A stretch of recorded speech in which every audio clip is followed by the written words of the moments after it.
Automne 2015, printemps 2016. Le Congo est secoué par des manifestations contre un troisième mandat du président Denis Sassou Nguesso.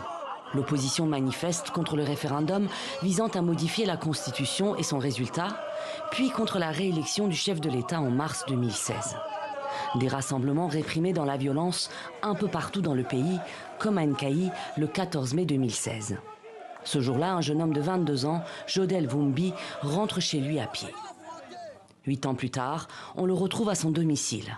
Allongé sur le ventre à même le sol, Jodel est devenu infirme. Touché par balle à la colonne vertébrale, il ne peut plus marcher et vit couché, à la charge de sa famille, sans suivi médical adéquat. J'avais des projets, j'étais en terminale, je faisais mon bac, j'avais mon projet donc. Et un jour, tous ces projets-là est remis en question. Au début, tu es en colère, tu te dis pourquoi moi, et tout, et puis le temps passe, tu te dis bon, c'est arrivé, donc je dois vivre ainsi. Et je vis comme ça. Une réalité extrêmement difficile à vivre pour le jeune homme et pour son père, Joël Vumbi. Responsable local de la campagne du général Jean-Marie Michel Mokoko, candidat malheureux à la présidentielle de 2016, il est aujourd'hui à la retraite. On le retrouve à la projection d'un documentaire sur les victimes du référendum de 2015 organisé dans la ville.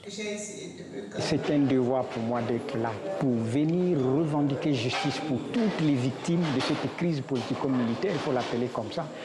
C'est un long processus parti de 2015 jusqu'en 2016, jusqu'en 2017. Cela fait 6 ans que l'ONG, le Centre d'action pour le développement, se déplace à travers le pays pour sensibiliser sur les événements des années 2015 à 2017 et réclamer justice. À ce jour, le nombre exact de victimes civiles reste inconnu. Les autorités font état de 4 morts et 10 blessés par balle, dont 3 membres des forces de l'ordre. La société civile, elle, parle d'une 60aine de morts et plusieurs blessés graves. Aucune enquête n'a été menée en dépit des demandes répétées des organisations de défense des droits humains. On ne cherche que la justice et la réparation. Des Congolais sont morts, des Congolais ont été blessés, des Congolais ont été emprisonnés, ont perdu des biens de valeur. Et il est de la responsabilité d'un État de rendre justice à ses citoyens lorsque l'État a été fautif. Manifester n'est jamais un crime. En 2018, l'État congolais s'était engagé auprès de l'ONU à mettre en place une commission d'enquête indépendante. Une promesse qui reste à ce jour non tenue.